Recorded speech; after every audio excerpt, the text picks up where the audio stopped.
Selamat malam. Malam ini saya mau sampaikan tentang hasil dari penugasan UAS.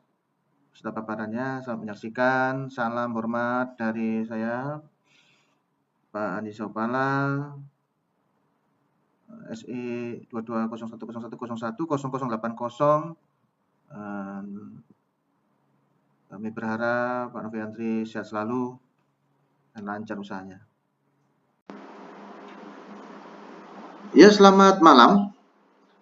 Nama saya Andi Sopala, SI 220101010080 dengan judul analisis data penjualan dalam visualisasi data kinerja karyawan toko fashion kita. Dalam pendahuluan ini melatar belakangi pentingnya proyek dari toko pakaian fashion kita. Sebagai contoh, pakaian dan aksesoris yang diberikan karena penjualan itu sangat kompetitif.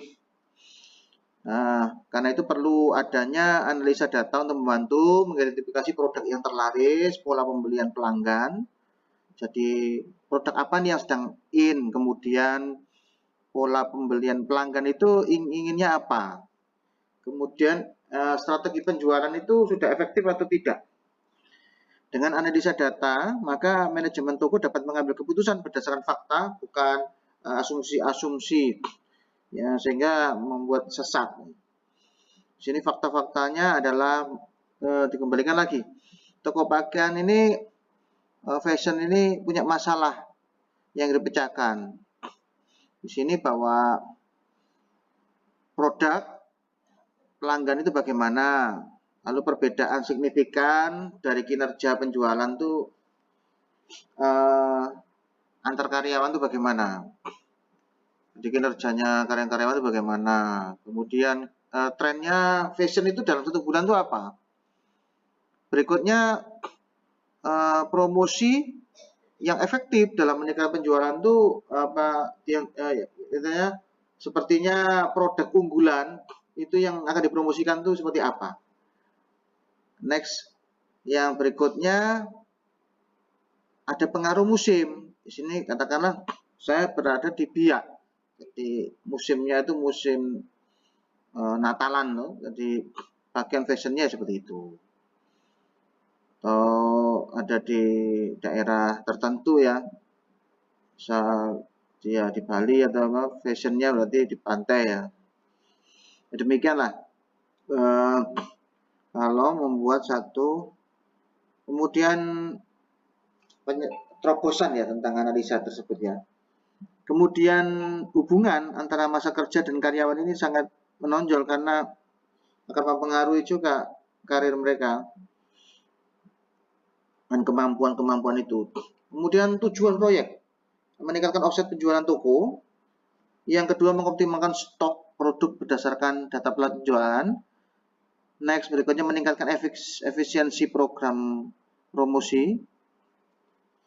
Jadi efektif di promosi itu tepat guna. Berikutnya karyawan itu dihasilkan di posisi yang di mana karyawan itu, the right man in the right place. Berikutnya lagi strategi penjualan itu harus ditetapkan seperti apa. Lalu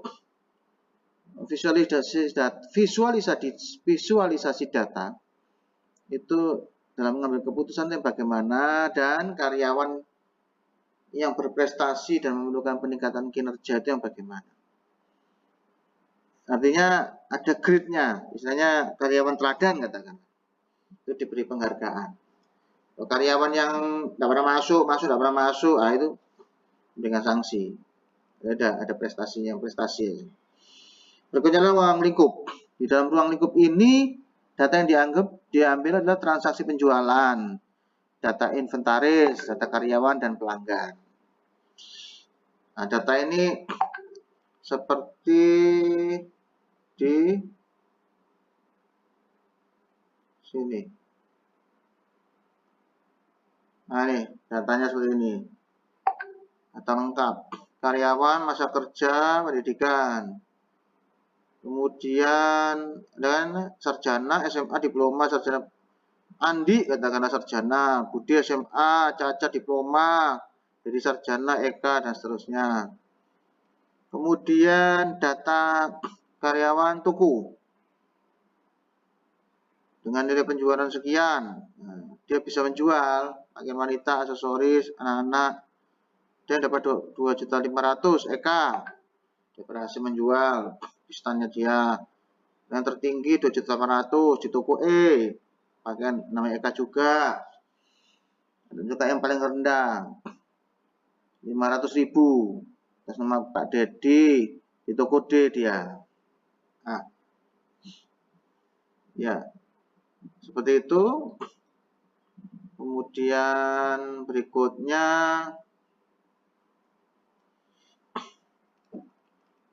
setelah data batas proyek, analisa bagaimana proyeknya, faktor eksternal, jika ada pelanggan yang tidak bersedia bagaimana, lalu 5 toko dilihat, ada 5 toko dan 5 karyawan itu bagaimana.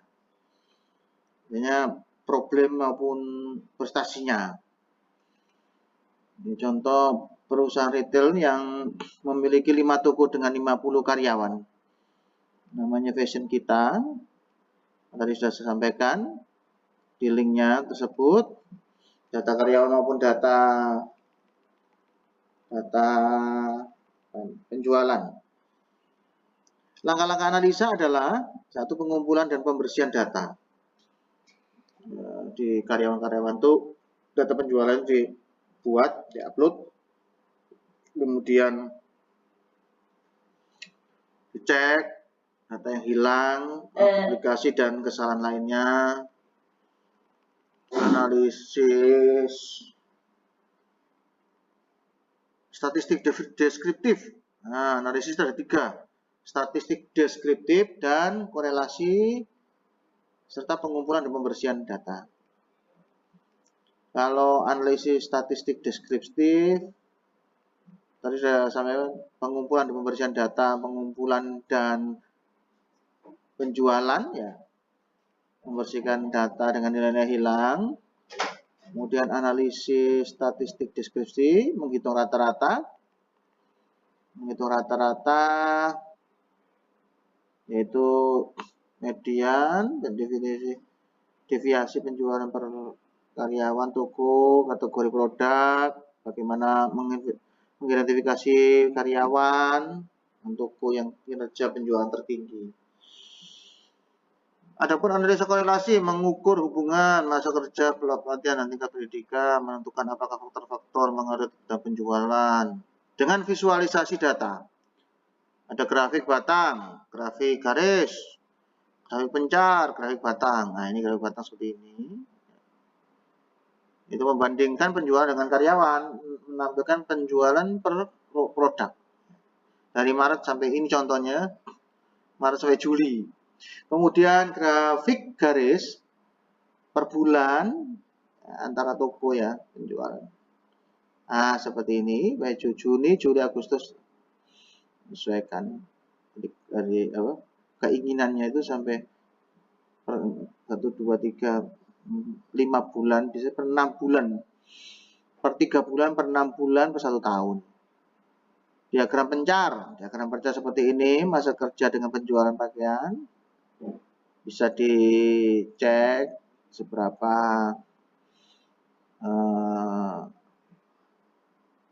informasi yang didapat. Kemudian tabel. Ada kaos, jaket, celana panjang, kemeja, harga 45.000, jaket 200.000, celana panjang 100.000, kemeja 75.000. Ini tahun 2021 dan 2022. Bagaimana kuantitasnya diperbandingkan. Sehingga ada indeksnya. Indeksnya seperti apa. Itu merupakan satu analisa-analisa, ya. Dengan peta. Peta yang dibuat ini menentukan juga untuk penjualan tertinggi seperti apa, ya, di datanya, kemudian dashboard interaktifnya seperti ini. Ketika menjual kan harus ada ini bagus karyawan ini, apa tokonya ini dengan karyawan dan toko seperti ini. Ya. Apa yang dilakukan metodologi di sini adalah mengumpulkan data, pembersihan data dan analisa data. Seperti saya sampaikan tadi, hasil pembahasan. Bagaimana hasil statistiknya, bagaimana temuan utamanya, bagaimana presentasi, dari pembahasan, dianalisa hubungan variabel bagaimana, tren pola, menurut temuan. Dengan rekomendasi bahwa kesimpulannya toko ini punya omset yang lumayan, peningkatan sesuai dengan data yang ada, dengan merekomendasi bahwa harus ada pelatihan kepada Dedi dan Caca. Nilainya juga kurang, membersihkan insentif kepada Eka dan Budi. Kemudian menganalisa faktor-faktor yang mempengaruhi kinerja toko D karena kan ada penurunan. Kemudian faktor-faktor yang mempengaruhi dicek pada bulan November, mengidentifikasi karyawan dengan kinerja tinggi dan rendah, ini bisa tahu.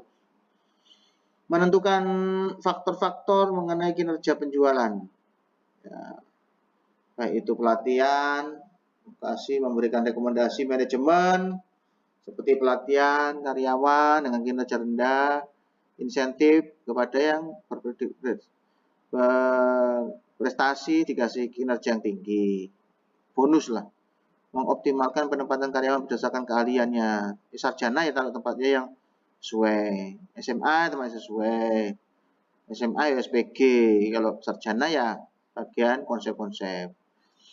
Kemudian melakukan promosi penjualan di toko yang kinerja rendah. Demikian yang saya sampaikan, kiranya bermanfaat dan salam hormat pada Bapak Noviandri. Salam dari Papua. Selamat malam. Ini sisipan atau lampirannya. Di sini data seperti ini. Di tanggal, karyawan, toko, keterangan dan jumlah. Ya. Kemudian berikutnya itu untuk data grafik. Nah, seperti ini yang bisa saya sampaikan agar dapatnya menjawab dari lampiran paparan saya. Itu saja. Selamat malam.